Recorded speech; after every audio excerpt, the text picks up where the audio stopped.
Sejak kapan manusia mulai belajar untuk saling curiga? Awal mulanya adalah justru ketika manusia pertama memakan buah yang dilarang oleh Tuhan, yaitu buah pengetahuan tentang yang baik dan yang jahat. Dampak dari mereka makan buah itu adalah manusia menabiskan dirinya menjadi hakim, karena Tuhan katakan bahwa setelah mereka makan, mereka jadi memiliki pengetahuan tentang yang baik dan yang jahat. Dan dengan pengetahuan itu, manusia menjadi hakim untuk sesamanya. Dan dengan semangat menghakimi itulah, maka kecurigaan muncul.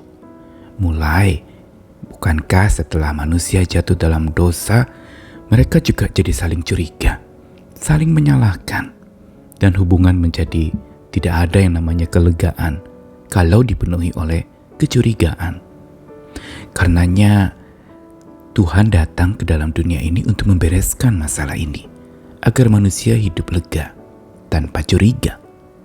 Tapi dengan cara apakah kita yang sudah didatangi oleh Tuhan itu untuk tetap bisa hidup lega tanpa curiga? Saya Nikolas Kurniawan menemani lagi dalam Sabda Tuhan yang menyapa kita hari ini dari beberapa ayat Amsal 17 ayat yang ke-20 dari Alkitab Firman Allah yang hidup. Orang jahat menaruh curiga terhadap semua orang dan akan jatuh ke dalam kesulitan. Lalu 1 Timotius 6 ayat 3-4 juga dari Alkitab Firman Allah yang hidup. Mungkin beberapa orang mengingkarinya, tetapi inilah ajaran yang sehat dan lengkap dari Tuhan Yesus Kristus dan merupakan dasar kehidupan yang saleh. Barang siapa mengatakan sesuatu yang berlainan, ia sombong dan bodoh.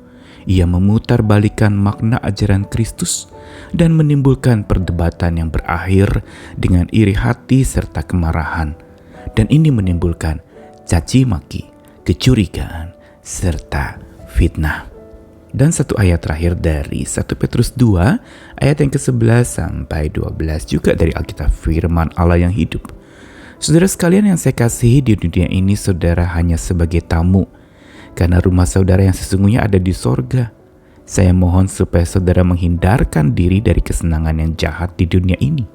Kesenangan dunia bukan untuk saudara, sebab berperang melawan jiwa saudara sendiri. Jagalah kelakuan saudara bila berada di tengah-tengah orang yang belum diselamatkan. Meskipun waktu itu mereka mencurigai serta menentang saudara, kelak pada waktu Kristus kembali, mereka akan memuji Allah karena perbuatan baik yang telah saudara lakukan.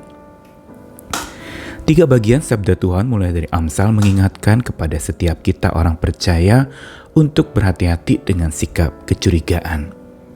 Dan dikatakan di dalam Amsal tadi bahwa orang jahat menaruh curiga. Berarti yang dipenuhi dengan kecurigaan itu sama dengan kejahatan.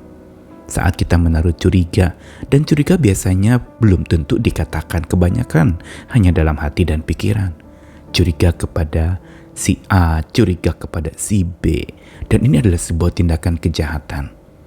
Dan apalagi dengan semangat menghakimi dan menabiskan diri sebagai hakim utama untuk sesamanya, maka orang akan makin jahat dan dampaknya Amsal catat akan jatuh ke dalam kesulitan.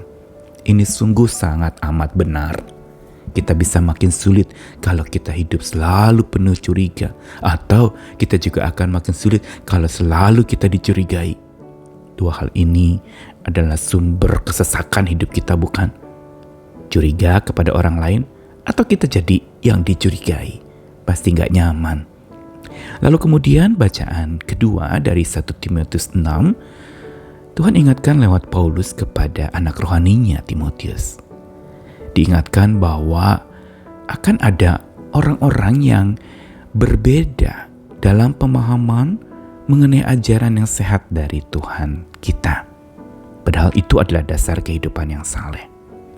Dan yang menyimpang dari ajaran sehat itu, itulah yang sebenarnya membuat orang menjadi sombong dan bodoh, memutarbalikkan makna ajaran Tuhan dan menimbulkan perdebatan.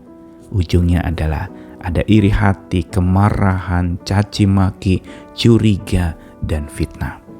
Perhatikan bagaimana curiga itu muncul, yaitu ketika seorang mulai menyimpang dari ajaran Tuhan kita. Dan dasar kehidupan yang saleh, yaitu ajaran yang benar itu telah disingkirkan. Karenanya lalu orang menjadi sombong dan bodoh dengan keagamaannya, memutarbalikkan makna ajaran Tuhan, saling berdebat, penuh dengan iri hati, kemarahan, caci maki, dan di dalamnya juga ada saling curiga. Ini yang makin membuat orang tidak bisa hidup lega, karena hidup dalam kecurigaan. Bukankah ini juga yang terjadi antar orang beragama? Saling curiga, oh agama saya terhadap agama kamu. Dan mulai saling curiga itu membuat hidup beragama menjadi tidak lega lagi. Dan di dalam 1 Petrus 2 ini menjadi sebuah ayat pamungkas yang mengingatkan bahwa setiap kita sebagai orang percaya itu hanya pendatang, hanya tamu dikatakan di sana. Dan kewarganegaraan kita sebenarnya ada di surga. Karena itu kita harus menghindarkan diri dari kesenangan jahat di dunia ini. Karena kesenangan di dunia ini itu bertentangan dengan jiwa seorang percaya. Untuk itu, karena bertentangan bukan berarti kita lalu raib dan pergi dari dunia ini sesegera mungkin, tapi menjaga kelakuan kita. Ketika ada di tengah-tengah orang yang ada di dunia ini yang belum mengenal siapa Tuhan itu, kita patut untuk tetap berbuat baik, walaupun mereka mencurigai serta menentang kita. Dan bukankah dikatakan kelak pada waktu Kristus kembali, mereka yang tadinya tidak diselamatkan atau belum percaya dan tidak mengenal Tuhan akan memuji Tuhan karena perbuatan baik. Ini dia yang paling penting untuk supaya kita bisa mengganti kecurigaan kita dengan perbuatan baik. Walau kita ada semangat mencurigai atau kita dicurigai, jangan berhenti berbuat baik. Inilah satu langkah yang sangat mulia. Perbuatan baik penuh cinta itu akan menggantikan segala rasa curiga. Tetap berbuat baik walaupun dicurigai, tetap berbuat baik walaupun dalam hati kita ada rasa curiga. Sabda Tuhan hari ini mau ingatkan kita bahwa hidup tidak bisa lega bila curiga masih bertata dalam jiwa kita. Dan hanya dengan perbuatan baik yang penuh cinta Tuhan, kita bisa mengkudeta si curiga yang bertata itu. Sehingga akhirnya curiga diganti dengan kelegaan. Karena apa? Perbuatan baik penuh cinta pertama dari Tuhan kepada kita, dan perbuatan baik penuh cinta yang kita lakukan kepada sesama kita. Biar semangat saling mencurigai menjadi pudar, punah dalam hidup kita.